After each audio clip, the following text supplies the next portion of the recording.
Hello everyone, Charcoal here, and welcome to another discussion video. Today, August 27th, is the 2-year anniversary of Wings of Charcoal. You may recall last summer when I made a video how good is the third arc actually for the channel's first anniversary, so for the second anniversary, may as well do the second arc. The second arc is made up of books 6 through 10, as well as the first Legends book, Darkstalker, and today I'm going to be giving my thoughts on all of them. Now, obviously everything I say here is just my opinion. I will come right out and admit that I at least partially like every book in this arc. Despite the video title, how good something is incredibly subjective. My own thoughts will probably differ from yours, and personal bias will probably be a factor here, but that's okay. Now, let's get into it. Alright, first book of the arc, and I have a bit of a confession to make. Before this video, I hadn't read this book since I first read it not long after it came out, 7 years ago. All the others in this lineup I'd reread sometime in the past few years, recently enough that I remembered most of the events and understood the nitty-gritty details, but oddly enough, not Moonrising. I don't even have a concrete reason as to why. I don't remember thinking the book was bad, guess I just never bothered with it. Point is, it's been a long time, so I reread this book specifically for this video, and after finishing it, I was very pleasantly surprised to find it was quite a bit better than I remembered. Let's start with Moonwatcher, and I'm just gonna say it, she doesn't really work as a protagonist. I don't think she's a bad character, and I can see where her appeal to the audience would come from given her anxiety and all. I just don't think she's great in a lead role. Moon suffers quite a bit from something I call first protagonist syndrome. A pattern I've noticed in this series is that the first protagonist of each arc is more of a reactive character than a proactive one, doesn't do a whole lot by their own will, and gets pushed to the side for the entire rest of the arc. Moon is unfortunately one such example. Her entire concept of being the first Nightwing in centuries born with powers should be grounds for making her the most interesting of the bunch, but instead those powers are used more as a plot device to set some stuff up and meet the new characters. Said new characters are great here, but they overshadow Moon, and having your protagonist be one of the less interesting characters in her own book is not something to be proud of. If I had anything positive to say about Moon, it's that I love her interactions with the other main characters, and each one of them is different, being lifted up by Kinkaju's bubbly optimism,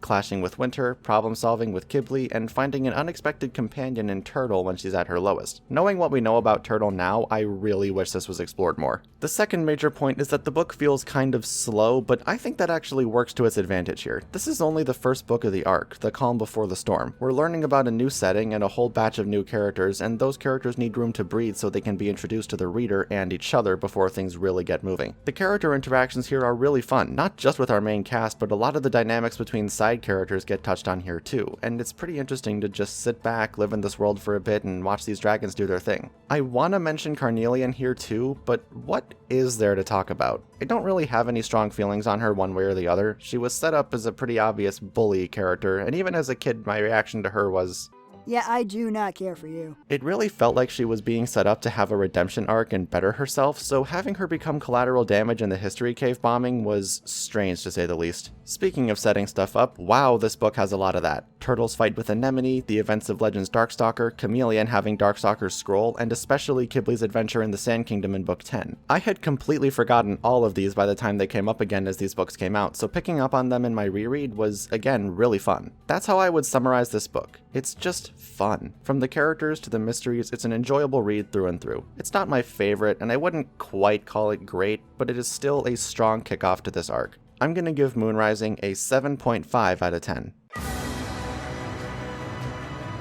So last month I did a poll tournament to see what people's favorite Wings of Fire book was, and in the Arc 2 poll, Winter Turning came dead last, and yeah, this is the weakest one. This book falls into the same trap of the other second books in each arc, in that it's a disconnected side story that's mostly filler and has almost nothing to do with the main plot. I don't think it's bad, it just doesn't have as much in it worth getting excited about compared to the others. The things people remember the most about this book are Pyrite, Hailstorm, and the Diamond Trial, and yeah, that stuff is good, but it only takes up half the book. The other half is basically nothing. Like, did you know they went back to the old Nightwing Island in this book? An event like that should be huge, but I'll bet $10 you didn't remember that happening. But like I said, the Ice Kingdom portion is genuinely good. Found family is a huge theme in this arc, and this book hits that nail on the head pretty well. Plus, this is the first time we properly visit the Ice Kingdom and learn about their society. My only real gripe with this section is the fact that it's only half the book. Once we get to it, it's fun and interesting, but it feels really rushed, and you have to sit through a bunch of pointless shenanigans to get to it. This is one of the only times we visit a new location in this arc. Why not make that location the main focus? And what we do see is done pretty well. I want more. Unfortunately, we never really see life life outside the palace since all 3 Icewing protagonists across the series are royals and fairly isolated from the common folk, but at least what little we're given is very solid. Let's talk about Winter now. I don't hate Winter, but he is infamously not very consistent. His development in this book is nice,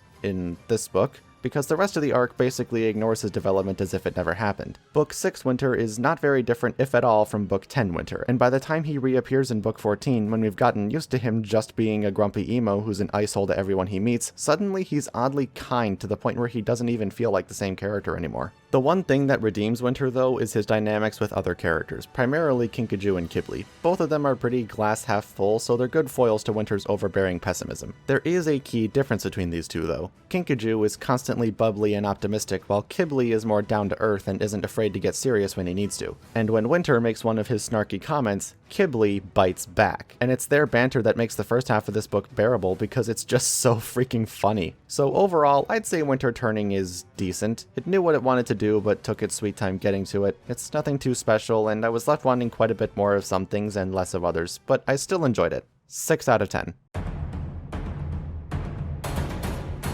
Here we are, what I would call the first truly great book of the arc. Where do I even begin? I guess let's start with Peril. You probably remember Peril clocking in at number 5 on that top 5 favorite characters video I did forever ago, and this book is why. This was the perfect cap on Peril's story after everything she went through in the first arc. Part of me wishes she had a bigger role in the final battle, but the more I think about it, the more the actual story makes sense. Peril's big victory was realizing her mistake and finally standing up to the one who's controlled and manipulated her for her entire life, which in turn inspired Ruby to do the same and take Scarlet down for good. I'm aware she was Tourmaline for a bit, but I'm referring to her as Ruby for simplicity's sake.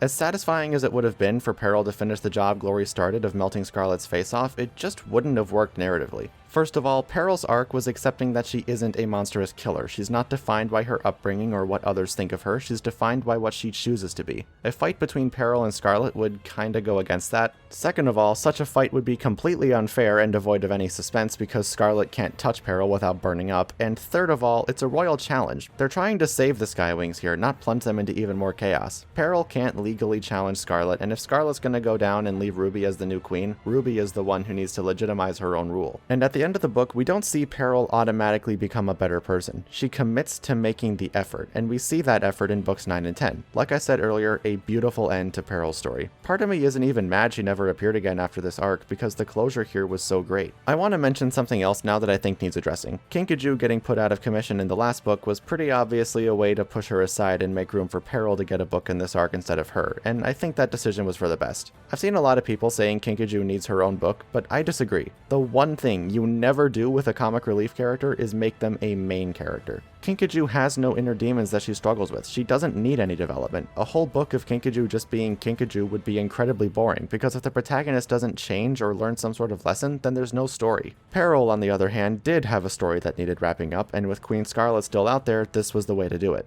Speaking of Scarlet, I want to gush about her for a second. Queen Scarlet, in my opinion, is Wings of Fire's best villain. She's not just a stereotypical evil tyrant. She's grandiose, theatrical, and loves to make a spectacle of herself. But behind the scenes, she's very cunning and manipulative. She holds so much power not because of some special ability, but because she makes it a point to display her power over others to everyone. And even when that facade breaks, she has the combat skills to back it up. The prologue of this book very clearly establishes that Scarlet took the throne by killing her mother and successfully defended it 14 times from all 3 of her sisters and 11 daughters. So she is very much still a threat, even if our heroes can overcome her manipulation. But above all of that, she's just fun. There's no moral dilemma of being convinced she's the good guy or doing the wrong thing for the right reason or whatever. She knows full well she's evil, and she fully embraces it. Where someone like Queen Wasp would say, I'm power hungry because I'm power hungry and the story needs a villain. Scarlet would say, I'm power hungry because being a tyrant is just so freaking fun. Kinda reminds me of Bill Cipher in a way. You're insane! Sure I am, what's your point? Apparently Tui has also stated Wasp is one of her favorite villains, which is incredibly concerning, but if this cardboard cutout is the gold standard, Scarlet is a 3,000 carat diamond. And Scarlet's story comes to such a poetic end when one of her grand plans blows up in her face in the form of Ruby, who was supposed to be submissive, actually putting up a fight and defeating her. Now, to be fair, I do have to point out some negatives with this book, the main one being that it drags a bit in the middle. It started off really strong with Scarlet's attack on Jade Mountain, which is easily one of my favorite scenes in the series, but between that and Peril meeting Chameleon, not a whole lot happens. I do like some of the foreshadowing that drops here, and this was where we got the reveal of Turtle being an animus, thereby setting up his book, but it was a bit slow for my liking. But all told, this is still an amazing book, one of my favorites of the series, 9 out of 10.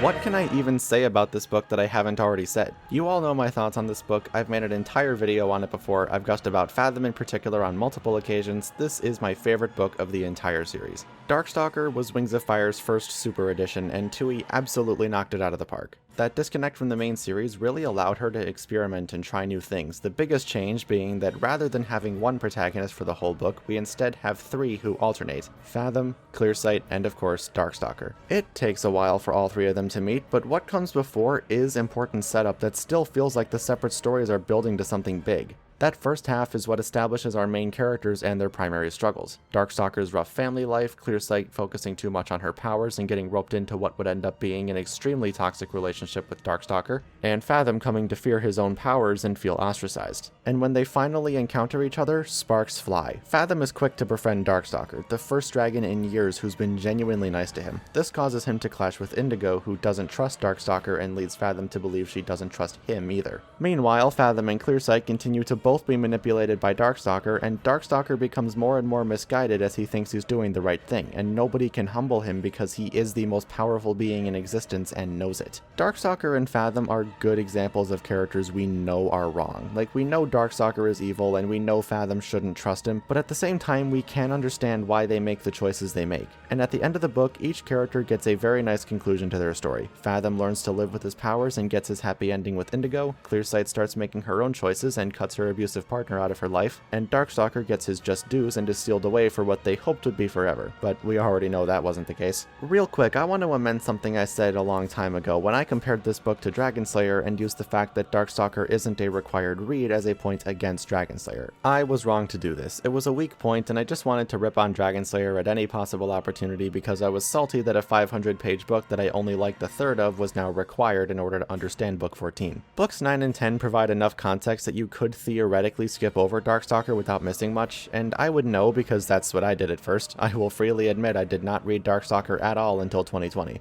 So, do you have to read Darkstalker to understand what comes after it? No. Should you read it? Absolutely. Not only is it an outstanding story on its own, but it adds a lot of much needed depth to Darkstalker himself, who I would otherwise consider to just be decent rather than genuinely good. Aside from all that, this book is also notable for having a very different tone from the rest of the series. As you can probably guess by the title, this thing gets dark. In particular, the Royal Seawing Massacre and Arctic's mind-controlled self-disembowelment are usually what people point to when giving examples of how gritty the series can get. It pushes the boundary of what a kids series can be, and I love it. I hope you heard those air quotes around kids series. Wings of Fire may be marketed towards kids, but it's not specifically for them. It's for everyone. Young kids like the series because it's about dragons going on epic adventures. The older fans stick with the series because it's not afraid to include those heavy, dark, or emotional moments that stick in the reader's head.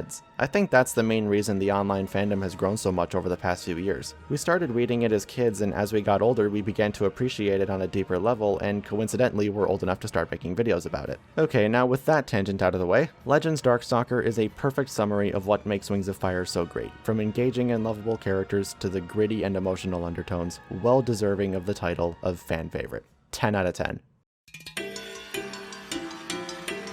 Unfortunately, Darkstalker being the peak kinda meant it was all downhill from there. That's not to say Talons of Power is a bad book, because it isn't. It's not great, but I actually quite like it. First of all, this is a very interesting character study of Turtle, a character who had basically been shrouded in mystery prior to this book. We learn all about him. He dreams of doing great things, and in theory, yeah, he should be the most powerful and well-liked, but in practice, when the spotlight is actually on him, he becomes a nervous wreck. Kinda reminds me of someone.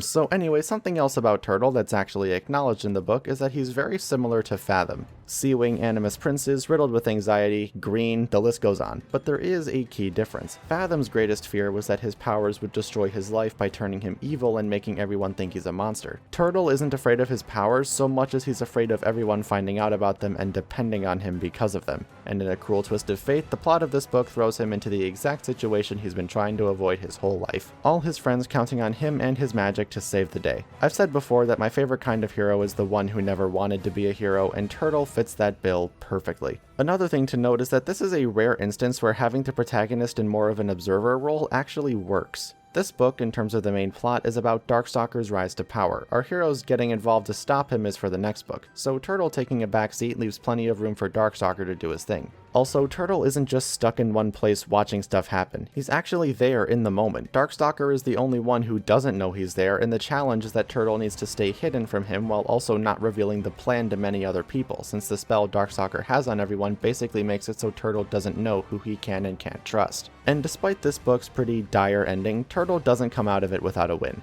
His true victory was getting Anemone to realize her mistakes and continue the fight against Darkstalker once his cover is blown. Speaking of which, the Turtle vs Anemone fight is another one of my favorite moments in the series. Seeing the tension between these two finally erupt was amazing. I know I'm coming off as singing the praises of this book, but it has its faults. The main one is that it drags for most of the story. Most of the stuff that happens is all well and good, but the pacing is a little slow for my liking. And the big downside of having Turtle as an observer means there's hardly any action until the final fight. That final fight is the main thing people remember from this book, but not much else. It doesn't have a lot of standout moments. But all in all, I would still call Talons of Power a good Wings of Fire book. Solid is the word I'd use to describe it. 7 out of 10.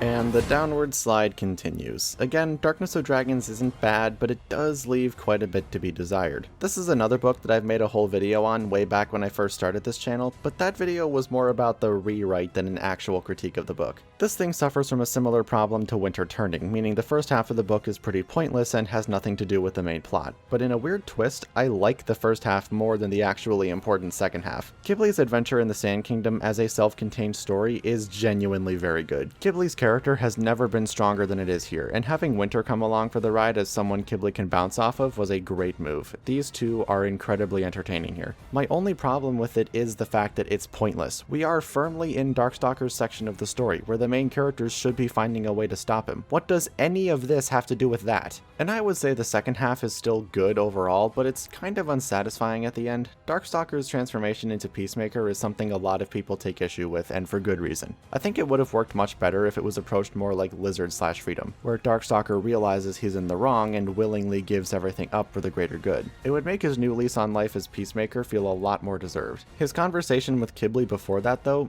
another one of my favorite moments. I want to rant about Winter now because this also ties into the ending. Winter wasn't really present in books 8 or 9, but he plays a major role here, and he is simultaneously one of the best and worst things about the book. Best because of what I mentioned earlier about his dynamic with Ghibli. It is on full display here and I love every second of it. But the downside is that this was where Winter regressing back into a grumpy emo jerk really solidified. During the final battle, Winter sides with his Icewing family over his friends. His Icewing family who literally schemed to get him killed for his brother's ranking on a wall. His Icewing family who very clearly does not show remorse for their actions and are only treating him as an equal here because they need him to stand with them on something. And after all is said and done, the rest of the main group deliberately chooses not to tell him about Peacemaker out of fear of what he might do, telling the audience that he has not learned anything because his friends still don't trust him. It is so irritating. But despite the completely botched ending, I still like Darkness of Dragons overall. I would call it a somewhat frustrating read with a lot of good things in it.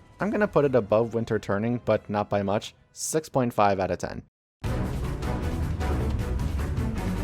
So averaging these books together, Arc 2 overall gets a 7.67 out of 10, right on the line between good and great. I would say the worst thing about this arc is that the overall plot is incredibly messy. There isn't much of one. In the first arc, there were separate stories for each book, but there was always the long-term goal of stopping the war. That's not the case here. First it's about saving Hailstorm, then killing Scarlet, then stopping Darkstalker. Plus, all of the characters' big moments are when they're separated from the main group. Like I said earlier, found family is a big theme here, so it's kind of jarring when these guys have their major character climaxes away from their friends. Even Darkstalker seems to be aware of this as he goes out of his way to get Kibli on his own for their talk at the end of Book 10. Speaking of Darkstalker, that's another issue I take with this arc. Villains in the first arc held power by consolidating it through political intrigue and pulling strings, not because of any magical abilities. But here we just get a standard overpowered supervillain. I don't think Darkstalker is a bad character, but he is the definition of writing yourself into a corner. He is the most powerful being this world has ever seen. How do the heroes defeat him? How do you raise the stakes in the future?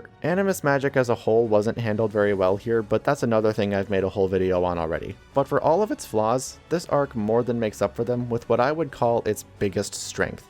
Really strong character moments. Wings of Fire is great at characterization, and I think this arc was where that's shown the most. Most of Moonrising, the Diamond Trial, Peril standing up to Scarlet, Fathom interacting with Darkstalker and Indigo, Turtle versus Anemone, Kibli confronting his family, and his conversation with Darkstalker. All of these are prime examples of moments where the star characters really shine. Moments where it feels like the characters are driving the story instead of the other way around. I'd say this is the real reason Wings of Fire has stayed so popular over the years, because the majority of characters are very well written. So is Arc 2 really the best arc? It's hard to say. I'll have to wait until my Arc 1 review series to decide that. But as of right now, I can confidently call it my personal favorite. For all the reasons I mentioned, as well as the fact that it has a high level of significance for me personally. After I fell out of Wings of Fire for a couple years, it was this arc that got me back into it. The Winter Turning audiobook, starting with Escaping Peril and Talons of Power over on Jade Mountain Library, my Darkness of Dragons reread that basically inspired this whole channel. Revisiting this thing revitalized my love for a series I thought was dead in the water and I had outgrown. And if it could do that, how can I call it anything less than great? Now it's fan art time. It's been a hot minute since I last did this back in the Nightwing video, and I've gotten a lot of entries since then, so in honor of the channel's anniversary, I'll be showing off 10 pieces instead of the usual 5. They are from Nightflight the Artist, Ronald the Rat, Kensha, Spotty Skies, Amo, Eden, Gambry GS, Raven's Echo, The Weird One, and I'm slaying at life. Thanks a bunch guys, and if any of you want to submit your own fan art, you can do so in my Discord server. Before I end the video, I want to make a quick reminder. If you saw my update video a couple weeks ago, you'll know that I will not be posting any videos for the month of September. I'm taking a little break to recharge my batteries and get settled back into college life. But I have big plans once I return, and I can't wait for you to see them. With that, this has been 2 years of Wings of Charcoal, and I will see you all in October. Dear Lord, this recording's taken me 2 hours.